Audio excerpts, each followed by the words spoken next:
Welcome to part 2 of naming binary compounds. So in this video we're going to focus on naming ionic compounds. And if you haven't yet, check out the first video in the series which gives an overview of naming binary compounds and also goes into more detail on determining whether or not you have an ionic or covalent compound. Because if you have watched that video, you'll remember that the first critical step in naming a compound is to determine whether or not it's ionic or covalent, because those two types of compounds both have their own set of naming rules. And so we discussed in the previous video that a covalent compound is going to be made up of a nonmetal plus a nonmetal. But for this video, we're going to focus on ionic compounds, which will either be a metal element plus a nonmetal element, or some combination of that and polyatomic ions. And so if we have that, we're going to use our ionic naming system. So for ionic naming, we're dealing with compounds made out of ions. And so really, at the big picture level, ionic naming, you're going to name the cation or the positively charged ion, or you're going to name the anion or the negatively charged ion. So let's start by talking about how to name the cation. And it's actually, for the most part, pretty straightforward. So there's a couple options you can have for a cation in an ionic compound. So you may have a single element, such as we see in these two examples up here, which we'll go over the names in just a minute. So if you have a single element, that element's going to be a metal. And the other option would be that you have a polyatomic ion that's positively charged. And so if you have a single element or metals, most main group metals are going to form an ion of just one charge. So they will always have the same charge when they form an ion. And that means all you need to do for the name is write the element name.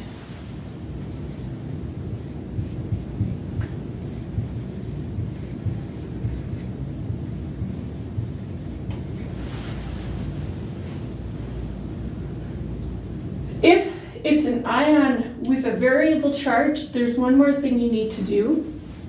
And so it's helpful to have some kind of chart like this for ions, where you can see some ions, like iron, can form ions of more than one charge. So it can have either a +2 charge or a +3 charge. A lot of those ions are transition metals, but there are a few main group elements. And so you'll want to check and see if your ion could have variable charge.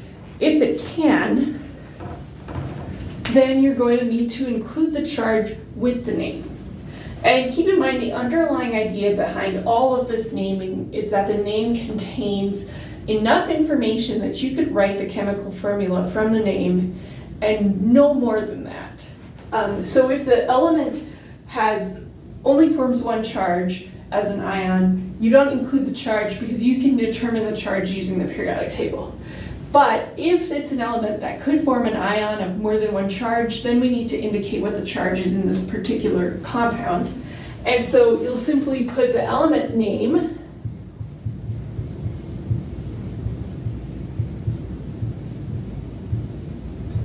followed by parentheses with the charge, and that charge gets written in Roman numerals. And we'll see how this works with some examples in just a second. But that's the basic rules for naming a single element ion. And then naming polyatomic ions is really easy because it's just the name of the polyatomic ion. So that's our naming for the positively charged ion, which is going to be listed first in the name. And then second, you're going to list the name of the anion, or the negatively charged ion. And so again, we can either have an ion made from a single element, and this is going to be your non-metal element, or we could have a polyatomic anion again. And just like with the cations, if you do have a polyatomic ion, it's just going to be the name of that ion. So nice and straightforward there. And with a single element nonmetal, we don't need to worry about the variable charge business. So all you're going to do here is it will be the element name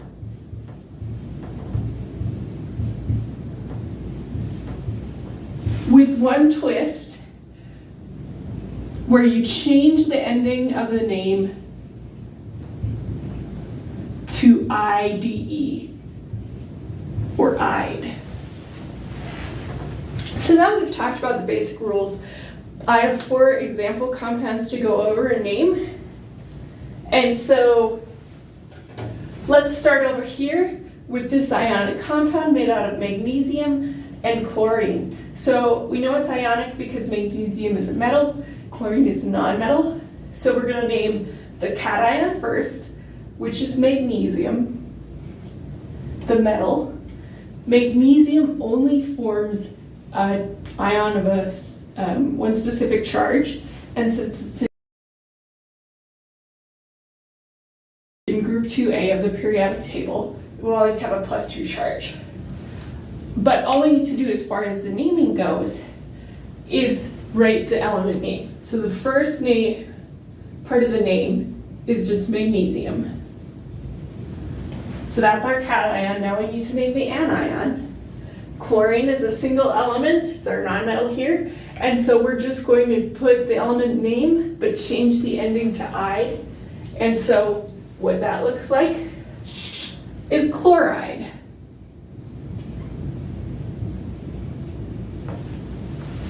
So that's our name for this compound here.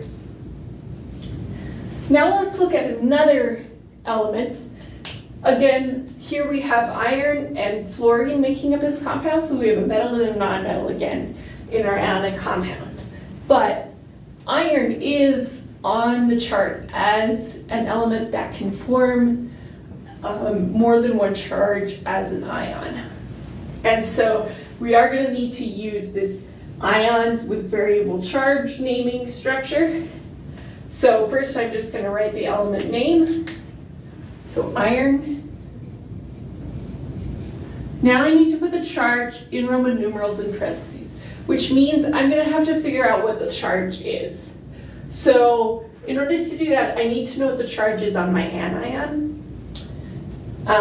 Now fluorine is in group 7A on the periodic table, so it's always going to form a charge of -1. So in reality, this compound is made up of ions of iron and then fluorine with its -1 charge. And there's 3 fluorine, which would add up to -3 charge. So for this compound to have an overall neutral charge, iron has to have a 3+ charge, which will get balanced out by the 3 fluorine, or I should say fluoride ions. Right. So now that we know the charge on the iron ion, we can just put Roman numeral 3 in parentheses here. And then we need to name the anion, which is going to be the element name with the ending changed to "ide." So that's going to be fluoride. So that's our second name, iron 3-fluoride. So now I'm going to go over the examples on this side of the board. So here we have a compound with calcium and then a polyatomic ion. So calcium is a metal, it's in group 2A, so that's going to be our cation. And because it's in group 2A, it does not form more than one charge, so it falls under this column right here, where all we need to do to name it is put the element name, or calcium. And then since we're dealing with a polyatomic, our anion here is a polyatomic ion, we just need to put the name of that polyatomic ion. So you will be able to either identify or know the names of the polyatomic ions or be able to match it to a table with their names. But in this case, our compound is made up of calcium 2+ ion and then 2 ions, polyatomic ions that look like this with a -1 charge. When you have two of them, that balances out the 2+ charge on the calcium. And this polyatomic ion, NO2-, is nitrite. So all I need to do is put that name there, and calcium nitrite is the name of the compound. Okay, last example down here. We got a lot going on. We have definitely more than 2 elements in here. And this is a compound that's made up of 2 polyatomic ions. So we have, for a cation, a polyatomic ion, and then we also have a polyatomic anion. So we just need to determine what these polyatomic ions are and what their names are.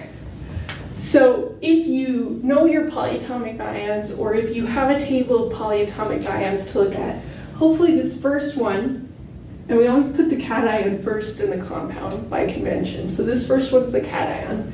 And hopefully that pops out as this ion, NH4+, which is ammonium. So my first name is just, or the first part of the name is just going to be ammonium. And then we have the anion in the second part, and this is pretty similar to the one in the previous example, except now I have 3 oxygen for in this polyatomic ion. So this ion is NO3 with a -1 charge, and the name of that is nitrate, where the 8 ending here means it has 1 more oxygen than the nitrite we saw up here with the ITE ending. So that's our name right there, ammonium nitrate. So just to recap those 4 examples, we started out with magnesium chloride up here, where we have magnesium as the cation, chloride as the anion with the name changed to IDE.